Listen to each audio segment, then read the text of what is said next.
नमस्कार मित्रों। मैं रविंद्र त्रिपाठी आप सबका अपने YouTube channel cinema with Ravindra Tripathi पर स्वागत करता हूं। मित्रों, आपसे अनुरोध है कि मेरे इस YouTube चैनल को सब्सक्राइब करें, लाइक करें और इस पर अपने कमेंट लिखें। आज मैं जिस फिल्म की चर्चा करने जा रहा हूं उसका नाम है सम्राट पृथ्वीराज, जो कल यानी शुक्रवार को रिलीज हुई है। ये फिल्म काफ़ी विवाद में रही है। कई तरह के विवाद हैं, उन सब में यहाँ जाने की ज़रूरत नहीं है। हालांकि एक बड़ा विवाद ये है कि इस फिल्म में इतिहास का ध्यान नहीं रखा गया है और कुछ काल्पनिक चीज़ें बताई गई हैं, पर मेरी आपत्ति वह नहीं है। आप सब जानते होंगे और मैं भी इस पर विश्वास करता हूँ कि कई ऐसी फिल्में बनी हैं और भारत में भी बनी हैं जो ऐतिहासिक रूप से प्रमाणित नहीं है। पहली फिल्म, बड़ी फिल्म तो मुग़ल आज़म थी, जिसकी घटनाएं वास्तविक इतिहास में दर्ज नहीं है।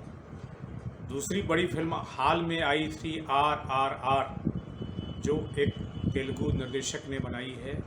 उसमें तो इतिहास और भी बोगस रूप में है, लेकिन वो फिल्म हज़ारों करोड़ रुपए का बिजनेस कर चुकी है।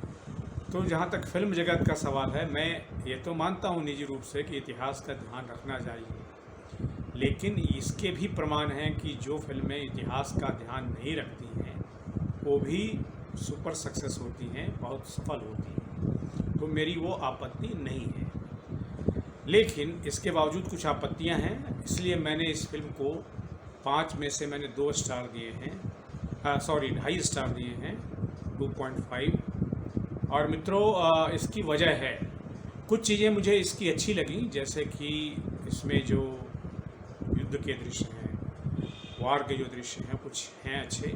कुछ इमोशनल सीन जिसमें संजय दत्त की जिसमें मृत्यु होती है, काका कन्ह का किरदार उन्होंने निभाया है, वो भी थोड़ा सा इमोशनल है, थोड़ा सा छूता है, थोड़ा उसमें ह्यूमर भी है। पर इस फिल्म में कुछ ऐसी कमियां हैं जो थोड़ी सी पचती नहीं है। अब पहली तो कमी है कि ये इसकी मेकिंग जो है वो बहुत ही कमज़ोर किस्म की है। खास करके इसमें जो किले दिखाए गए हैं, अब इसे पृथ्वीराज को जिन किलों में दिखाया गया है वो बहुत छोटे छोटे हैं। और आज की जो सेमिनार हॉल होते हैं, जैसे दिल्ली में इंडिया हैबिटेट सेंटर में आप गए होंगे, तो वहाँ जितने छोटे सेमिनार हॉल हैं या जितने बड़े, जो भी कह लीजिए उनको, उसी के बराबर वहाँ राज दरबार दिखाया गया है।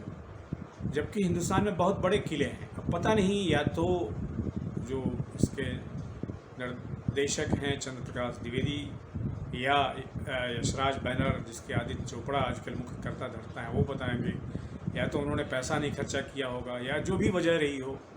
पर इस फिल्म में इसकी जो मेकिंग है, खास करके जो महलों के भी जो मेकिंग है, पृथ्वीराज की भी महल की और जयचंद की भी महल की, वो बहुत ही कमज़ोर है। और ऐसा लगता है कि पैसा बचाने के चक्कर में वो कर दिया गया है। आपको याद होगा बहुत सारी इधर फिल्में बनी हैं भारत में, जैसे बाहुबली बनी, या खुद जो है RRR फिल्म बनी। इसमें मेकिंग में इतना खर्चा किया है, इसीलिए वो 1000 करोड़ रुपए की फिल्में बन गई। और शायद यशराज बैनर चाहता होगा कि 100 करोड़ की फिल्म बन जाए, वो भी शायद मुश्किल है, लेकिन चूंकि उत्तर प्रदेश सरकार ने टैक्स फ्री कर दिया है, और मुझे लगता है कि देश में जो राजनीति है वो शायद कुछ और राज्य टैक्स फ्री करने के लिए आगे आए, तो उस वजह से ये फिल्म जो है वो हो सकता है कुछ कमाई कर ले, 100 करोड़ रुपए तक पहुंच जाए। लेकिन फिल्म की जो अपनी क्वालिटी है, अगर ये जो मार्केट रेट है, यानी कि जो फिल्म हॉल का जो रेट होता है, उस पर देखना पड़ेगा, तो उतनी कमाई ये फिल्म नहीं कर पाएगी। क्यों? इसलिए कि इसमें मेकिंग बहुत कमज़ोर मेकिंग है। युद्ध के दृश्यों के अलावा बाकी दृश्य जो हैं वो कमज़ोर है। ये फिल्म वैसे तो चंद बरदाई की जो पृथ्वीराज रासो है उसके आधार पर बनी है, और ऐसा खुद फिल्म में बताया भी गया है, कोई अलग से रिसर्च नहीं किया गया है। और चंद बरदाई की गाथाएँ, आप जानते हैं कि हिंदी का जो मध्यकाल था उसमें कई गाथाएँ, वीर गाथाएँ लिखी गई, जिसमें एक चंद बरदाई का पृथ्वीराज रासो भी है। एक उसी में आल्हा भी लिखा गया है, और उस आल्हा में पृथ्वीराज की हार होती है। खैर, उसको यहाँ नहीं दिखाया गया है क्योंकि फिल्म का पर्पस ही खत्म हो जाएगा। बहरहाल वो भी इतिहास का या हमारी जो वीर गाथाएँ हैं उसका एक हिस्सा है। और बल्कि आल्हा जो है वो ज़्यादा लोकप्रिय है पश्चिमी उत्तर प्रदेश में और बुंदेलखंड में कई इलाकों में। तो खैर उसको भूल जाएं अभी। तो अगर इसमें किंवदंतियों के आधार पर ही ये फिल्म है तो मेकिंग इसकी बहुत कमज़ोर है, ये मैं मानता हूँ इसके आधार से। दूसरे, इस फिल्म में इसकी एक बड़ी कमज़ोरी ये है कि एक पृथ्वीराज का जो पूरा गेटअप है, उनके मुकुट कम है, ज़्यादातर वो केसरिया गेरुआ रंग की पगड़ी बांधे रहते हैं, तो राजत्व तो नहीं दिखता है। अक्षय कुमार का कैरेक्टर तो उसमें है पर राजत्व तो नहीं दिखता है। सम्राट जैसी जो चीज़ होती है वो नहीं है, सम्राट का एक ऑरा होता है, वो इस फिल्म में अक्षय कुमार का कहीं दिखा नहीं है।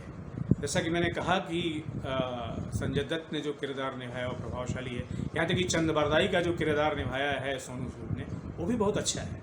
लेकिन चंद बरदाई के किरदार में वो जो आखिरी पद है जिसको बहुचर्चित हिंदी की स्मृति में है, जिसमें वो चंद बरदाई कहता है मोहम्मद गौरी के सामने जब पृथ्वीराज को अंधा बना के ले जाता है, दंत कथा है, पता नहीं इतिहास में ऐसा हुआ था नहीं, लेकिन इस फिल्म में यही दिखाया गया है। तो एक पद लोकप्रिय है चंद बरदाई का, 4 बांस 24 गज अंगुल अष्ट प्रमाण, ता ऊपर सुल्तान है मच्चू को चौहान। पता नहीं वो उसको दिखाया क्यों नहीं है। हालांकि चंद बरदाई आखिरी सीन में है लेकिन वो पूरा पद नहीं है। तो बहरहाल कुछ ऐसी चीज़ें हैं कि ये फिल्म जो है कहानी के आधार पर चलने की कोशिश करती है, उसमें एक हिंदूवाद भी है, उसके आधार पर इसको चलाने की कोशिश की जाएगी। लेकिन जो ग्रैंडियर होना चाहिए इस ऐसी में, जैसे बाहुबली में जो ग्रैंडियर था, उस तरह का ग्रैंडियर, जबकि बाहुबली भी एक काल्पनिक फिल्म है, वो भी सच्चाई नहीं है, तो लेकिन इसमें ग्रैंडियर नहीं है जो बाहुबली जैसी फिल्मों में रहा है जिसने अपेक्षा थी। शायद इसका कारण ये भी रहा हो कि चंद्र प्रकाश द्विवेदी इतनी बड़ी फिल्में अभी तक नहीं बना पाए हैं, तो ये कोशिश कर रहे हैं कि शायद एक जितनी जब बड़ी उन्होंने बनाई हो उससे थोड़ी बड़ी बना लें। लेकिन इसका असर जो अपेक्षा थी फिल्म को लेकर के पृथ्वीराज चौहान की, वो पूरी नहीं होती है। मित्रों, और भी बहुत सारी बातें हैं पर संक्षेप में मैंने आपको अपनी बात बता दी है। मैंने जो शुरू में कहा था वही आखिर में कह देता हूँ कि समझ लो मैं 5 में से 2.5 स्टार ही देता हूँ, क्योंकि फिल्म कुछ मामलों में मुझे थोड़ी सी अच्छी लगी, कुछ इमोशनल चीज़ों में, और कुछ मामलों में बहुत ही कमज़ोर लगी, तो इसलिए मैंने 2.5 दिए और 2.5 नहीं दिए हैं। इन्हीं सब के साथ, इन्हीं बातों के साथ मैं आपसे विदा लेता हूँ। Thank you very much. धर्म के लिए जिया हूँ, धर्म के लिए मरूंगा।